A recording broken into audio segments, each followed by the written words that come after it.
Hi all, welcome to Filmlab. My name is Steven and today we are going to be discussing Opus. Yes, Opus, the film with the pretentious name, but there's a lot of merit to this movie and we're going to be deep diving it today on Filmlab. We'll be right back. There's a rumor flying around that Moretti's back. Like, Moretti? After 30 years outside the public eye, pop icon Moretti returns for an exclusive listening experience. He's bringing you a gift. This is for Ariel Ecton. It'll be an absolute honor to spend this weekend with you. Thank you. Yep, namaste. Everybody meet Ariel, some young blood from the magazine. This is Clara, the most hated sex symbol on TV. Thank you. How's print media treating you? Congratulations, and welcome to this once-in-a-lifetime gathering. Moretti requires that everyone be shaven. So, how's the lady garden? Mr. Moretti, we'll be playing the greatest album of modern times.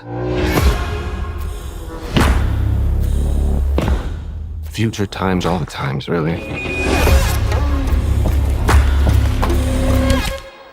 And there is more to come.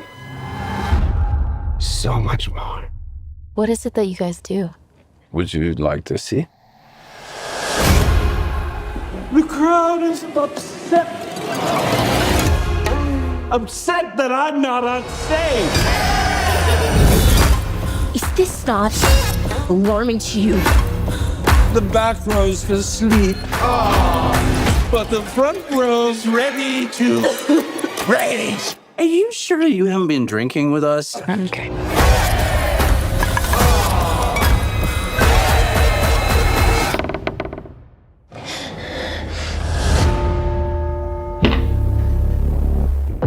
What the fuck is this?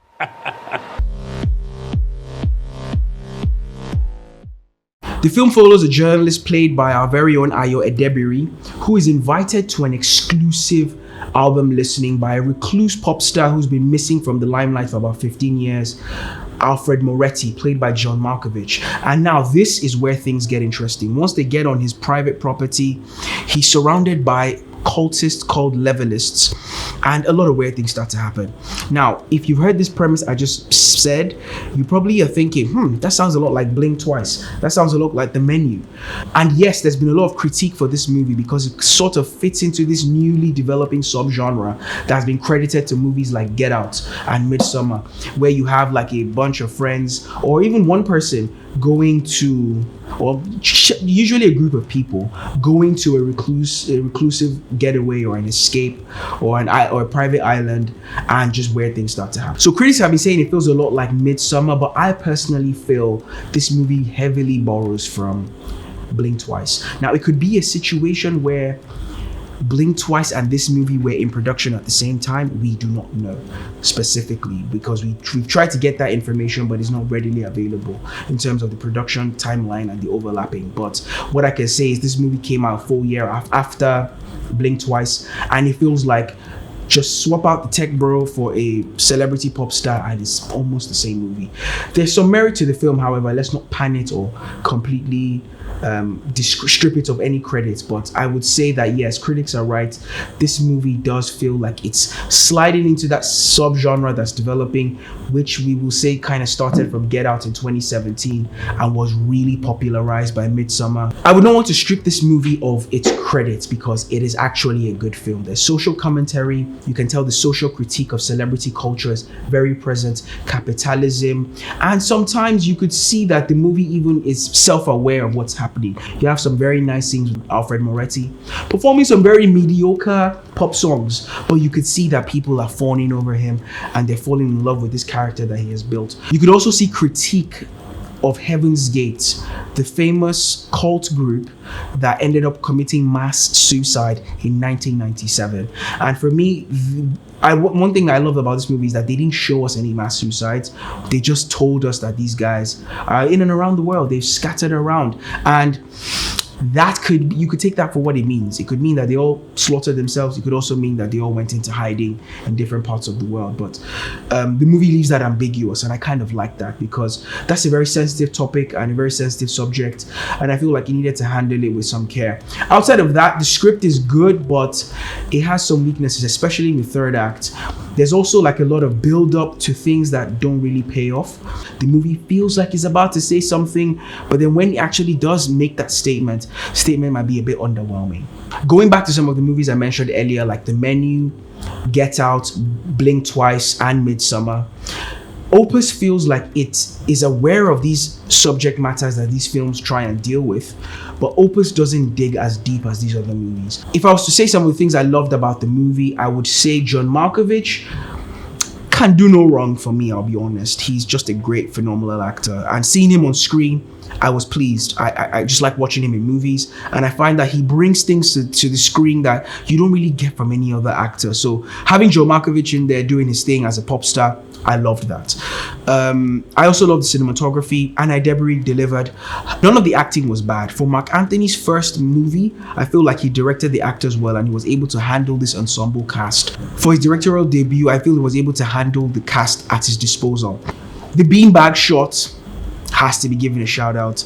That beanbag shot was exceptional. That was the one thing in the movie where I felt like, okay, this is original. The movie is now saying something. It's doing its thing. And it was the start of a turn in the film. So I felt like this would now build up to something else. But unfortunately, I don't feel like the third act delivered for me. Cinematography was also fantastic. I feel like the movie was well told. The camera angles, the lighting, everything was great in that regard. We had some really nice wide shots, some dining table shots that were straight out of Blink Twice, if you ask me, but still well executed. These are just some of the things that I appreciated with Opus. We'll be right back after this break and we'll get deeper into the movie. Welcome back to Filmlab. We've been discussing Opus, and straight to it, man. This movie struggled in the cinemas. No one wanted to see this. No offense, Mark Anthony. This is not personal, but your movie didn't touch base, man. It did not reach the home landing that you thought it would. Unfortunately, this movie grossed $2 million at the box office on a $10 million budget. I would say personally that it's a movie that you should watch. It's a good enough film on any day. The only challenge is there's been so much of movies coming out in this genre, even very recently, that maybe audiences just have a bit of fatigue. I could also say I had a bit of fatigue because when I started watching it, I felt, this looks a lot like Blink Twice. Do I really want to watch another Blink Twice?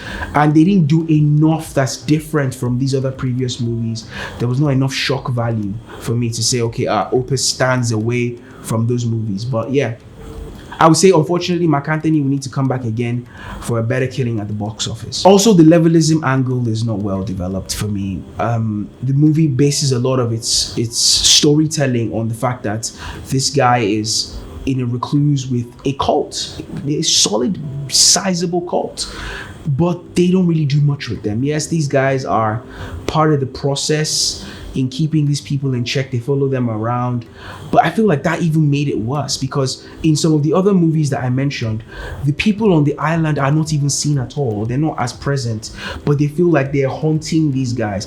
Especially in Blink Twice, I even feel like in Blink Twice, one of the island residents is responsible for the escape and one of the island residents is responsible for this movie's plot wholeheartedly. But in Opus, we don't really get any use out of them outside of just being bodyguards, right? And then even at the end, they don't give them the necessary conclusion that the third act should have given them, because now everything has been revealed. We expect that these people can now show their true nature and their true character, but we get a bit of a chasing and that's about it. Generally, Opus has been accused of being style over substance. I personally won't agree with that. I think there is some substance in the movie, but at the same time, I can understand why people will feel that way watching this movie. I would also say the score of the movie was really good. Whoever did John Malkovich's ADR dubs, you need to be checked though. But outside of the ADR dubs, everything else kind of came through. If I was to also rank, so I've been mentioning this movie in relation to a lot of other movies, because to be honest, we have a genre going on at this point. So if I was to rank these movies in order of best to worst, and not like the last one is worst, definitely not the least, but just, the least of these movies, I would definitely place Get Out at the top. I'll put Midsommar as number 2. I will put Blink Twice as 3. I'll put The Menu as 4. And unfortunately, I will put Opus as 5. Not because Opus is bad, but it's just not as good as these other movies, unfortunately. So if you were to watch if you wanted to get a full-rounded psychodrama weekend, you could watch all 5 movies and have a great time. Thank you for sticking with us today as we discussed Opus. It's been a blast. I hope you join us again next time. Hopefully, I'll have my co-host with me as well. Remember to follow the social media handles showing on the screen. Reach out to us. Tell us if you liked Opus. If you saw the other movies I discussed, The Menu, Get Out, Midsommar, let us know in the comments. Send us a text. Call us on the phone numbers showing on your screen. I remain Steven. See ya.